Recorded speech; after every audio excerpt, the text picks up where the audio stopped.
So I'm talking to you today about variceal bleeding and endoscopic management.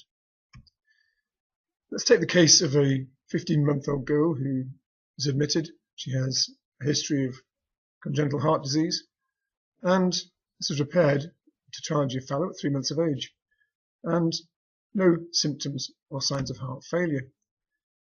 A couple of other issues: this child had cutis aplasia, parietal midline defect, but no other problems and no family history. She was admitted to a local hospital with a large vomit in the early part of the morning and 2 further hematemesis which occurred slightly later on. She then passed a large stool with melena, and the hemoglobin then was 57 and clotting was normal. She was slightly tachypneic. She was well perfused, but her heart rate was higher than the median for age at 140. Her blood pressure was stable and capillary refill time was normal, less than 2 seconds. There was a spleen that was palpable but no hepatomegaly and no external signs of portal hypertension. She had some angiomatous lesions on the abdomen and extremities. So what would be the initial management setting a child up for possible endoscopy? Well, of course, nil by mouth and intravenous repletion, so the ABC. We presume the child was resuscitated. An NG tube is passed, and the child is cross-matched and transfused for 15 milliliters per kilogram of red cells. A loading dose of octreotide is given as a bolus, 5 micrograms per kilogram over 30 minutes, and then we would have an infusion of the same at 5 micrograms per kilogram per hour. Intravenous omeprazole, 1 milligram per kilogram, would be given, and nasogastric sucralfate, if it's available, can be administered. What were the emergency measures one would next use before endoscopy in extremis? Well, with varices suspected, and certainly if varices are known about, if the child is exsanguinating, one can use mechanical tubes to apply pressure, think Stacken tubes in adults, which have an esophageal and a gastric balloon, or the Linton tube, which just has a gastric balloon, and then pressure is applied by pulling on the tube with traction. We usually keep these tubes in the fridge because they're difficult to pass unless they're cold and therefore stiffer. Transoral in a smaller child, transnasal in a smaller child, transnasal in an older child. And we only use these really in the life-saving situation.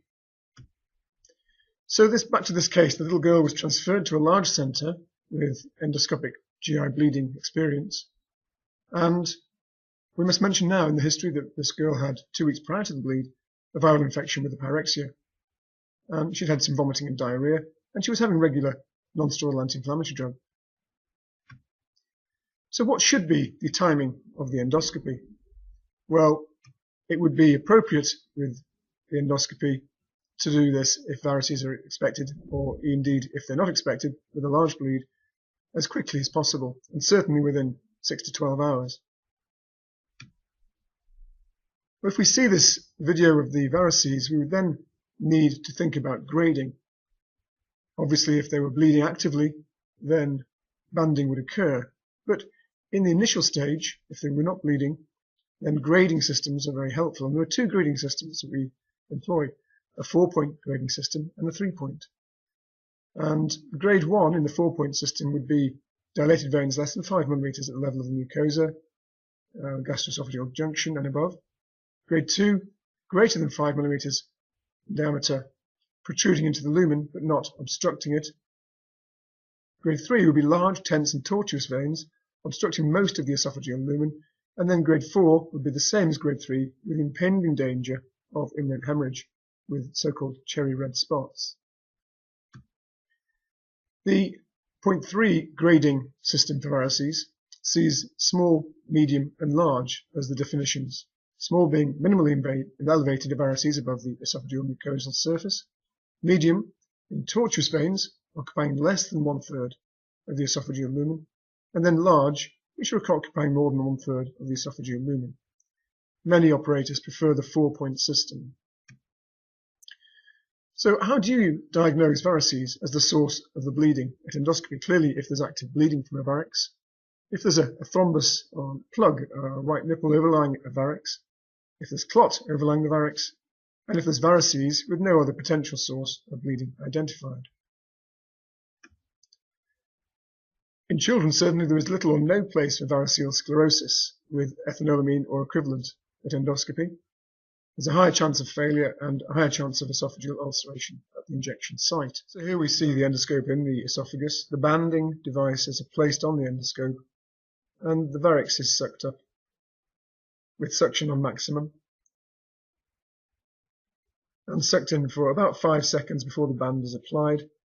The band is applied at the geojunction or just above, and then we turn to another column to perform the same procedure. Banding, which is the requisite method of controlling these. So any grade 3 varices would be banded, and most grade 2 varices would be banded, and grade 1 varices would be not banded. Bleeding recurring 8 hours later in this particular child occurred. Now what do we do next? What's your next course of action? Well, of course, repeat endoscopy. And if we see this situation on retroflexion in the stomach, we know that fundal varices may be the cause of the bleeding. And rather than banding these, which often leads to worse hemorrhage, hystoacral glue injection is the treatment of choice, bearing in mind that embolization may occur, so a right to left communication in the heart is not something we want to be present. In this child, portal vein thrombosis was the cause, and one wonders what the timing for any prophylactic banding to prevent rebleeding would be, and rebleeding is defined as more than 24 hours after the initial bleed. So what is the timing for any prophylactic banding? Well, there's not very much in the literature in paediatrics, and a lot of this is extrapolated from adult data. There are 2 or 3 studies in smaller children. Variceal banding is the option of choice. So we would initially rescope after 1 to 2 weeks and then 4 weekly until the varices became grade 1 to 2. Any other measures that might be of benefit in prevention of subsequent rebleeding might now be addressed.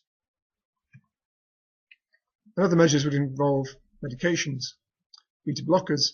For instance, there is some evidence from small studies that this may diminish the rebleeding rate in children, i.e. secondary but not primary prophylaxis.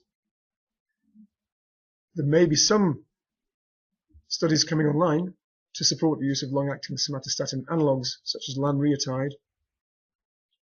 and then of course a shunt or a TIPS procedure, transjugular intrahepatic portosystemic shunt. There are some other learning points that come to mind in this situation. The prophylactic variceal banding is not aided in terms of rebleeding by the use of agents such as sucralfate.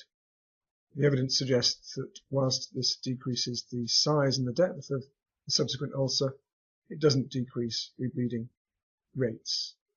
And this is similarly true for octreotide and other proton pump inhibitors, which have not been shown to decrease rebleeding rate after variceal banding, but may decrease the size of the subsequent ulcer. In the acute situation, we may use other medications such as terlipressin, similar to octreotide. The other learning points would be: do not attempt to band small or grade 1 varices, as subsequently the band may dislodge and cause bleeding after the endoscopy. There are coming on the market smaller banding devices for paediatric endoscopes which are applicable to infants as well as smaller children.